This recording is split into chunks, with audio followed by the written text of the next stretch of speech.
So, welcome to It's Meaningless. This is the podcast for entrepreneurs within the first 5 years of business who are tired of stuck and are ready to stomach the brutal truth. Here we uncover the meaningless daily habits that keep you from protecting and growing in life and in business. This is episode 12. We're talking about prejudgment or prejudice, which I titled this prejudice, but like today in today's terms, that automatically jumps to racism or what we call racism. Um, and that's not really the point of this podcast. We might get into a little bit of that. Although I will say this, like the point on racism, like what we call racism, um, is usually prejudice. And there's a big difference. Like racism is like I hate you because you're this race or that race or whatever. Um, Prejudice is um, I look at you because of some um, predetermined or um, in other words, based on something that I perceive about you, just kind of in glancing or something I heard or whatever. I make a judgment about you based on that. In other words, I don't wait until I've gotten full details about you um, in a specific area to automatically say, "Oh, well, you're incapable in a certain area." In other words, so like an example is um, for just say someone you're considering for a job, to hire for a job. Um, Prejudice is like um, prejudice would be, well, I see that you have like this uh, this brand of shoes on that I don't like. So hiring you or attempting to hire you as um, my admin, and because you don't have shoes that I like, then that must mean you're incapable as an admin. Um, that's prejudice, and I know the scenario is like probably extreme, but then it's like sometimes like we're people, like everybody has different hangups. I've got mine, you've got yours. Everybody's got different hangups. So sometimes situations can seem that silly, especially when we like take the time to go through and kind of think through. Okay, what's the what's really behind that decision that I made? And a lot of times we don't do that. But the point is as far as prejudice is concerned, it's effectively judging a situation without first having gathered like sufficient evidence. Um, so actually, to that point, since we've jumped into the thing on hiring, we'll actually talk about a lot about hiring today, from the perspective of um, employees. Effectively, that situation, that scenario of attempting to hire an admin is something that like people run into a bunch, and not necessarily, again, that's an extreme scenario, but from the perspective of when we're looking for people to help us, whether it's an employee, whether it's a partner, whether it's a contractor or subcontractor, when we're looking for people to help us in doing what we do, obviously, like we have many opportunities to make decisions on their fitness to be able to help us or not. Um, and that's one of the places where I see entrepreneurs, and I say entrepreneurs and including myself, where we mess up a bunch. Um, and like, it's like no wonder, because this is where it becomes less about, this part is less, we don't necessarily see it this way, but this part is less about the work than it is about the people, the interpersonal relationships, how we relate to the other person, persons that we're engaging in work with, or trying to engage in work with. So this is I guess the probably the biggest focus of this episode. And again, because of the fact that in any growing business, any business that intends to grow, like, you have to deal with people. I mean, even if you're not necessarily looking to hire or grow from in the standpoint of bringing on more people to help, you still have to deal with the clients. So, and there's a possibility of firing clients. So there's I'm thinking about a there's a story for me, actually, that kind of puts this bring this point about prejudice home a little bit. So for me, I sometimes some days I drop my son off at school, and I noticed, and like, that's a whole big deal with Driveline, and because actually the school he goes to, it's not on a, let's just say it's a kind of a back, I guess the way to get to it is kind of a little off, definitely off the beaten path. So there's not a lot of it's not like a huge street or anything to get to the school. And there's a good number, there are about 1,000 students in the school. And definitely most of those parents are driving to drop off their kids. So it can definitely get congested back there. So actually, this year they've done a really good job of kind of streamlining that process. But it takes some like real, purposeful, like, work to get that thing flowing.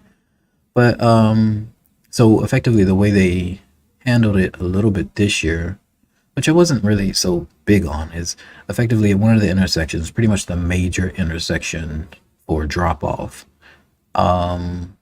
They had they hired an officer, a uniformed officer, to direct traffic, and in addition to that, they also have a crossing guard there.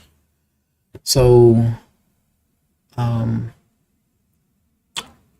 that that that thing's a whole different story, of that whole process coming into place, and like having the crossing guard and the officer in the intersection at the same time. But in fact, that was kind of the thing that caught my attention initially, is the officer was there pretty much to make sure traffic. And then, like, initially when they first started,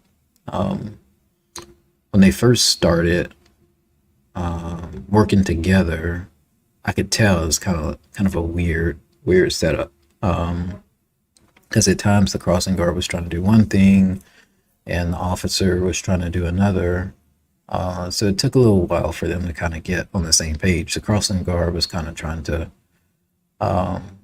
stop all the traffic every time, like a student showed up or a student showed up to let them cross. However, and this story might go into a bunch of other things, but however, the priority for the officer was a lot more elevated.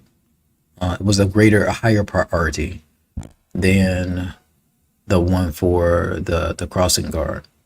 The officer's priority was effectively keeping the flow of traffic going in all directions. So people who are walking, cars in the street,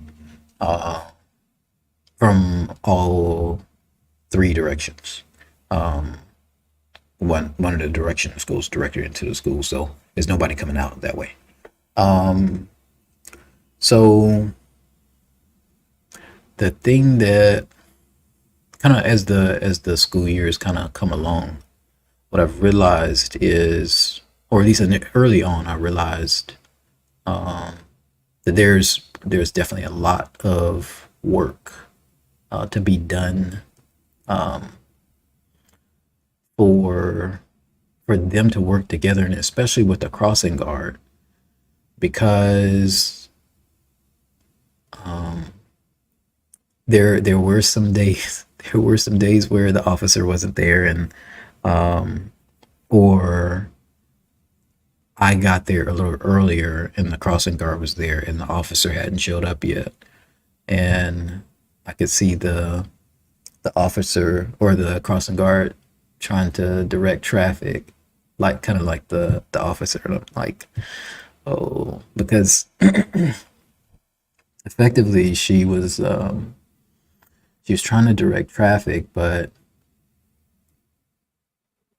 like one, it was pretty obvious that the officer probably made it look way easier than it is. Because obviously, I mean, especially when you're out there, you're trying to tell people like like there's a certain kind of confidence you have to have in order for people to listen to you. Obviously, there's a mental quickness in terms of like decision making that you have to have in order for like you not to actually wind up like causing an accident. In other words, being detrimental as opposed to being helpful. But in other words, by that point she had gotten the idea that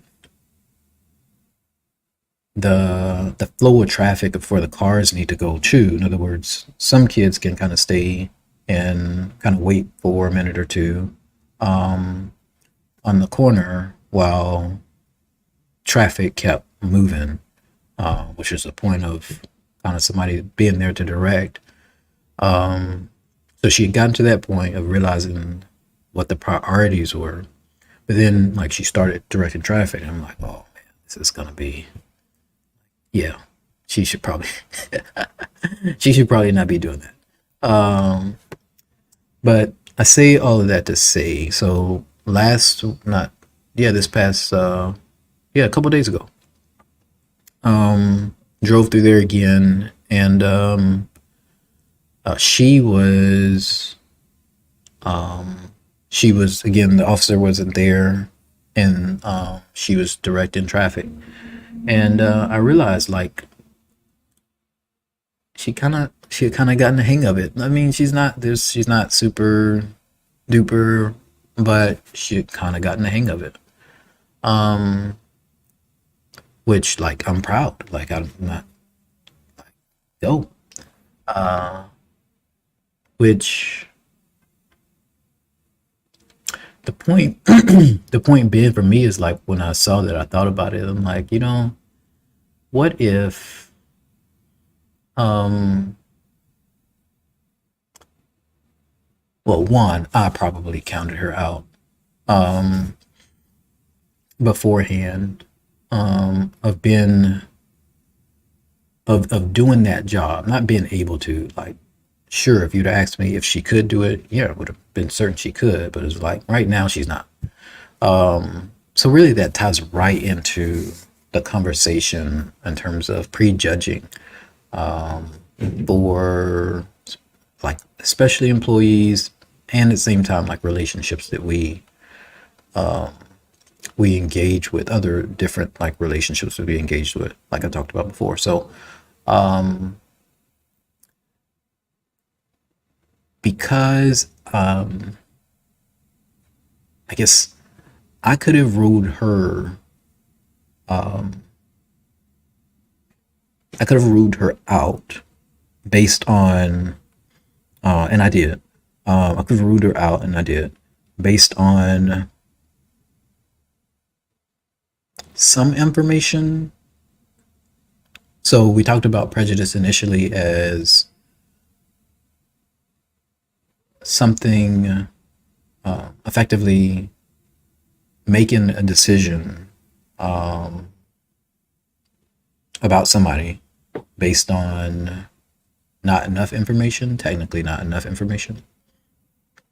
And sometimes that is like we didn't really give them a chance at all. Like at all. Like again, we saw what kind of shoes they wear, and it's like, nope, you can't do that because you wear the wrong shoes. You don't wear shoes I like. So we can rule people out like that. We can prejudge situations like that.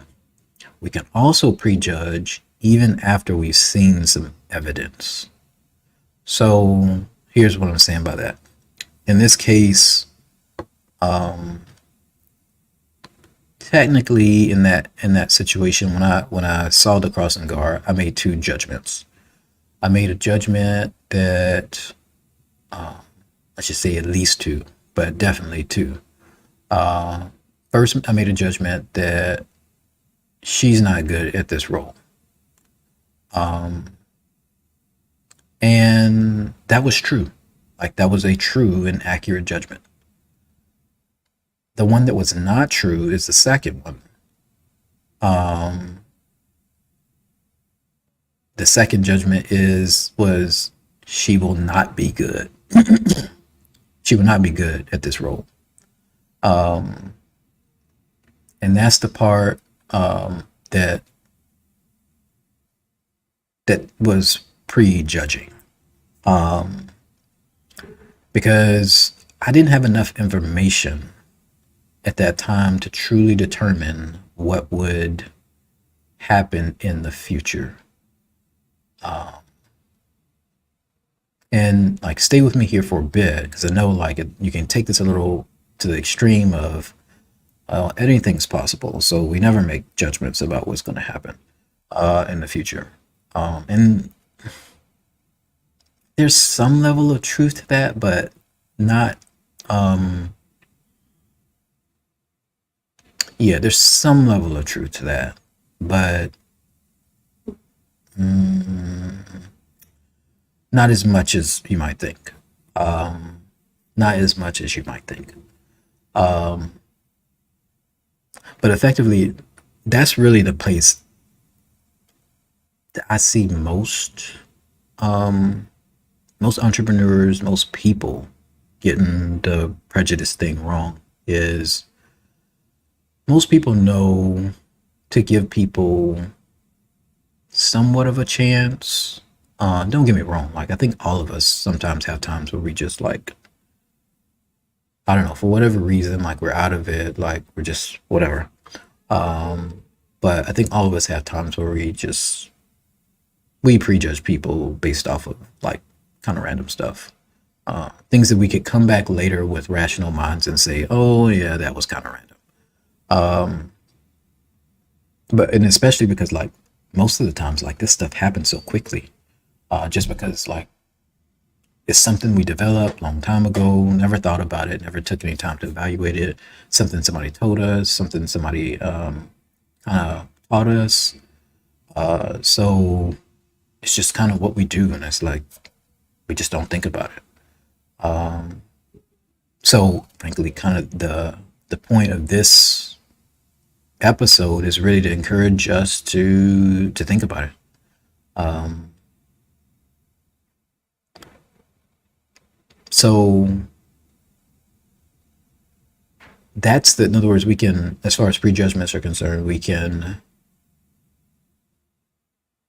have like sort of irrational, mostly irrational prejudgments, like we never gave him a shot at all. And then we can also have the prejudgments, as in we've gotten some information and we've gotten information about their current state, but now it's time to make a judgment about like what's going to happen going forward. So say like you already hired someone, um, you already hired, sorry, you already hired an employee, um, you already engaged in a relationship with a contractor, with a business partner, whoever. Um, and you determine, oh, these are areas here that um, are kind of deficient. For example, so I had an employee um, years ago um, that uh, I hired him. Um, I was gonna say I won't even go into how I hired him, but it wasn't bad. It's just I probably could have vetted him more. I did vet him, but I could have vetted him more. Um, anyway, I hired him. Um, he checked out, um, and um, I noticed. I don't know. So I guess it took. I'm trying to remember how long I had him for. I want to say maybe I had him for a year. Um, maybe probably less. But anyway, I guess after about 6 months, 6 months, about 3 months, I guess. I realized he was doing the work, smart, intelligent. Um, um, he was doing he did a good job when he did the stuff. The thing kind of was like, I guess what I realized is like there was like if I had to put a label on it, I would say um, I guess I'd say he was lazy. He was lazy. He was if you have a spectrum, he was on the lazier end of the spectrum. Um, kind of, and I know this is super prevalent these days. Kind of trying to kind of a mindset of like how little can I do to get a lot. Um, and like that's a whole different episode. Like I don't want to even like I don't want to think that I don't know. I mean, entrepreneurs have the same mindset sometimes too, but frankly, yeah, it's a hard mindset to like run a business with. Um, and a business that's engaged in serving other people. Like how can I do a little and get a lot? Like, um, it's a hard mindset to successfully run a business with. But anyway, that again, that's another topic. But that was kind of his mindset, and it showed in some of the decisions that he made, which effectively um, kind of resulted in um, yeah, some of the decisions that kind of resulted in just I guess him kind of getting in relationships that weren't in the benefit of that kind of yeah were conflict of interest. Um, and weren't really in the benefit of my company. So, um, like a couple of times, like I sat down with them. We talked about different things. We sat down to talk about new potential agreements, um, and um, I think I probably talked to him about three or four times, and eventually I did wind up saying after one decision he made. Eventually I wound up saying, yeah, that's gonna be enough. So, and I wound up letting him go. Um, the reason I bring that up is because there's a couple things looking back, like mm, I realize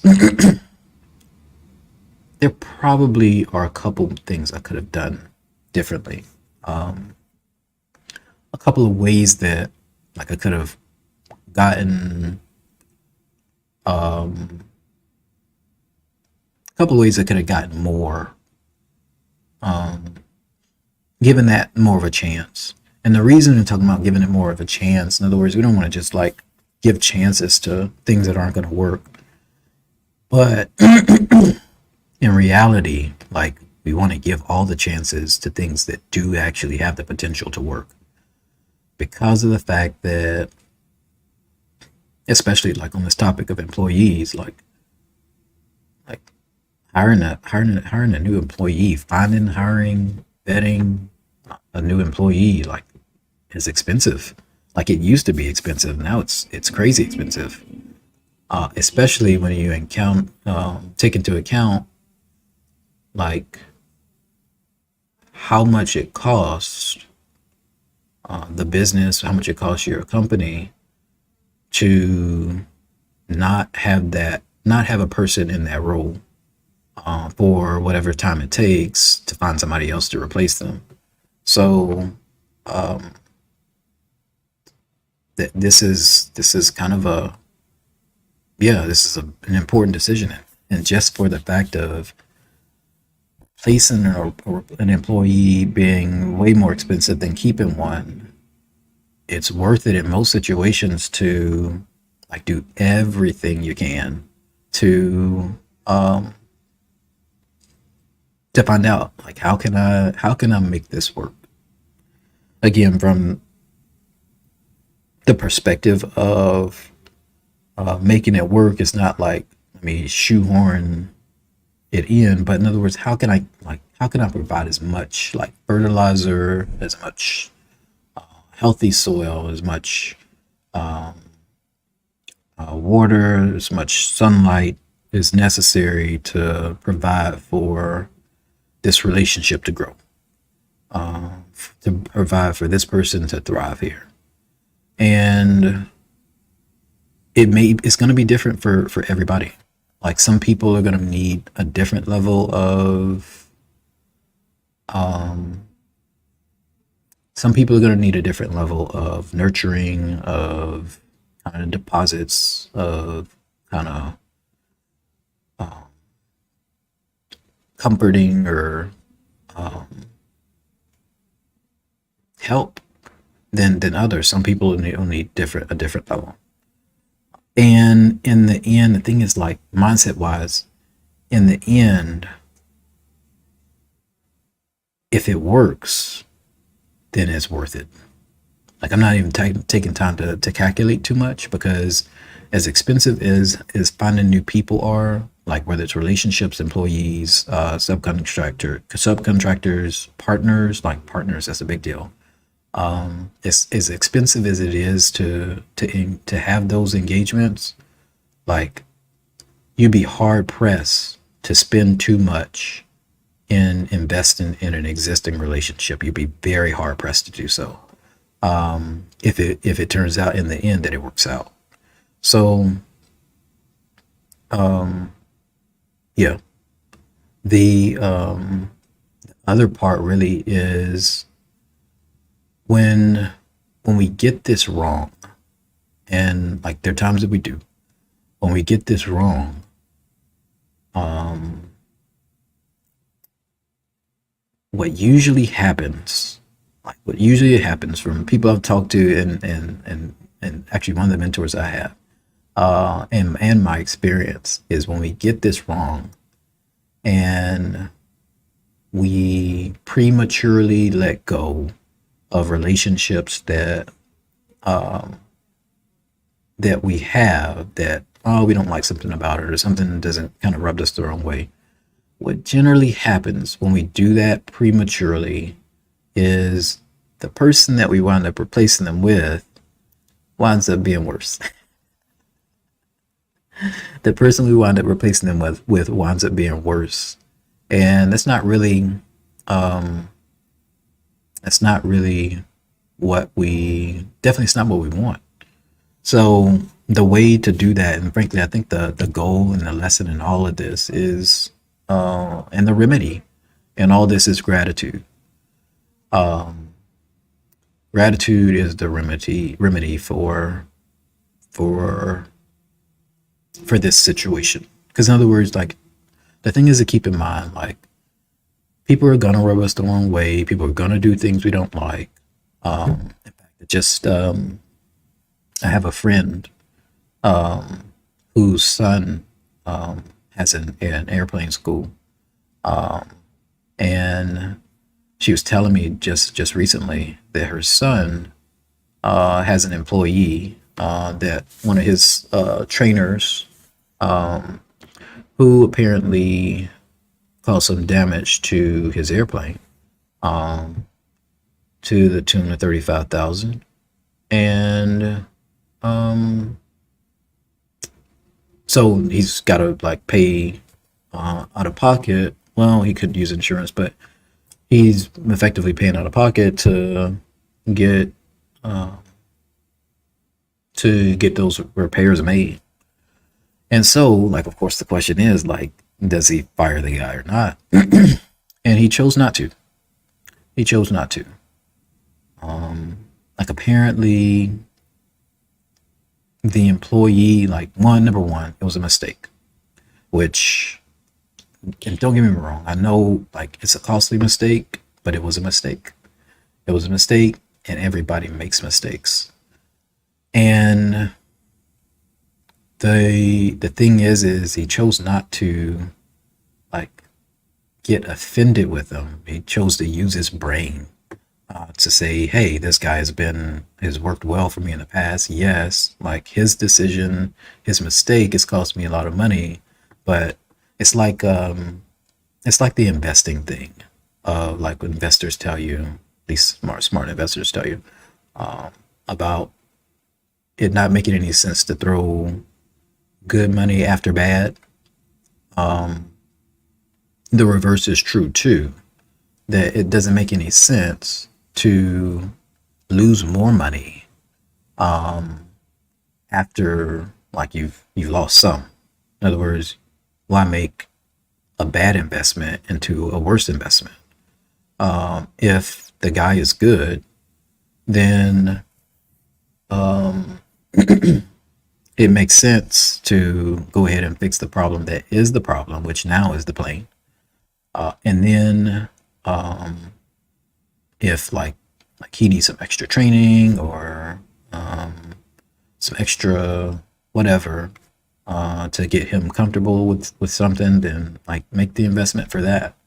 Like don't it's the thing, like don't try to fix what's not broken. So, and especially like this, like we can go on and on and with this and this because this topic, especially when it comes to people, like this is a big deal. It's super involved, and the thing is like it's generally foolish to like throw out cast out relationships based off of, oh, this little thing over here, oh, well, this little thing over here. Like that goes back to the thing of like knowing what it is we want to secure. Effectively, like knowing what do we want, what do we want most. If it's a non-negotiable, sure. And then when it comes to people, just because they don't have it now doesn't mean it's not something that they can't acquire in time. So again, keeping that consideration and that in consideration, and being, and again, showing up with and from a position of gratitude. And when we do that, that kind of changes our viewpoint of what's possible and what's not. So obviously, there's a lot of moving parts to this, and I want to talk about this some more. Maybe we might come back next time and talk about it some more. I think we will. Anyway, that's all I have for today. Take care. Bye.